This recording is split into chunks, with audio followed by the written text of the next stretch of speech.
Decades before, the competitive edge for each organization lies in their manufacturing capability and efficiency.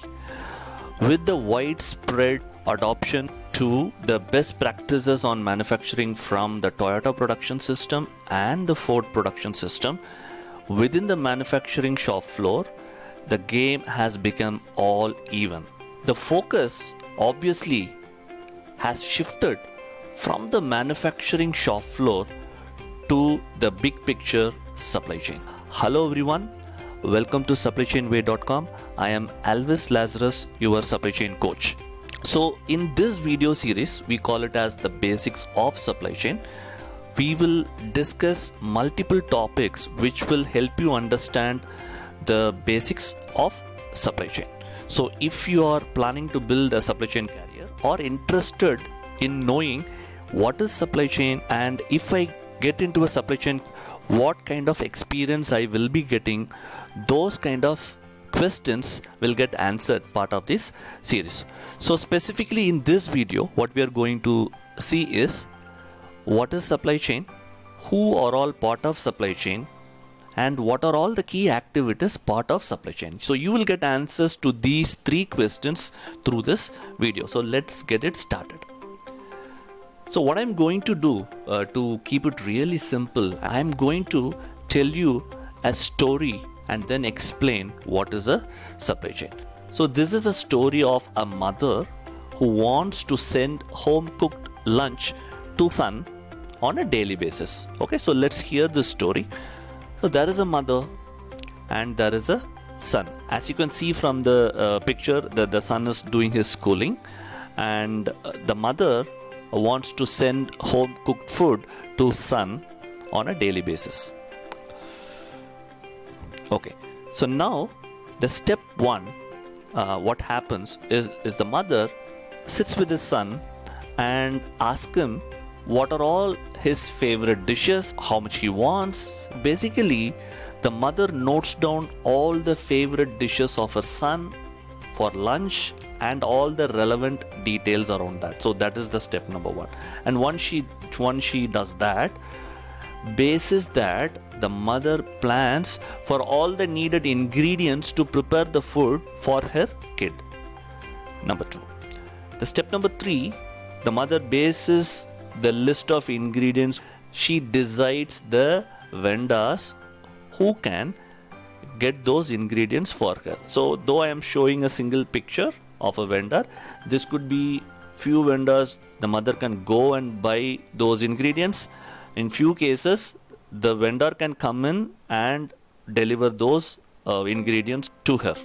The mother also decides on the dish and timings. Basically, she has to plan for the month or at least for the week to tell, okay, this is what my son needs for this week. Once the planning is completed, now the mother buys all the ingredients from the vendor. Okay, so now she is ready with all the ingredients. Now what happens? The son tells his mom on a daily basis what he needs as lunch for the day. So, and basis that, the mother prepares the lunch on a daily basis and keep the food ready. Now once the food is ready, now what is still remaining is the food should reach the son at the right time. Unfortunately, she couldn't get the food to the school. So what she has done is took the help of her neighbor to get the lunch to her son. So that completes the story of a mother who wants to send home cooked lunch to her son. Now what we will do, we will now translate this into a basic supply chain model. So the mother notes down all the favorite dishes of her son for lunch. That is actually the demand planning. And basis the demand, that is basis what her son says, she's planning for all the ingredients. That becomes the supply planning. And basis the planned supply, she is then telling the vendors what are all the things she needs. That becomes the purchase order. and deciding on the dish and timings depending on the time she needs for cooking and depending on the weekly and the monthly plan, that becomes a production order. And buying all the ingredients from the vendor becomes the sourcing. The son telling his mom what he wants for the day, that becomes the sales order. And the mother preparing the food is the manufacturing. And the neighbor getting the food to school, that becomes the distribution. Okay, so these are the activities part of the supply chain. Now the mother, the son, the vendor, the neighbor, what are all the roles actually they played part of the supply chain is what has to be revealed now.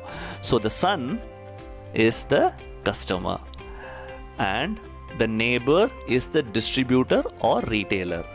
The mother is the manufacturer and the vendor is the supplier. Now the story has translated to a basic supply chain model. So now I am going to explain you how the supply chain model looks like. So these are all the key stakeholders within the supply chain. The supplier, manufacturer, retailer and customer. Though it is said as a retailer, that could be multiple levels of distributors and retailers part of the distribution channel. Once we started discussing on specific industry, then I will explain and elaborate on the role played by a distributor or a retailer within the overall supply chain. So for now, these are the four key stakeholders within the supply chain.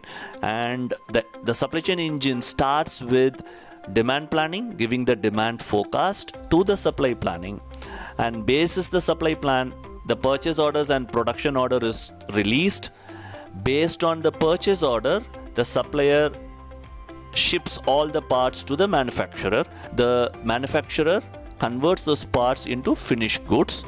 The retailer sends the sales order to the manufacturer, and the manufacturer will send the finished products through the distribution channel to the retailer. The customer's touch point is the retailer, so the customer places this order on the retailer and gets the products. If it is an online retailer, the product is shipped to the customer.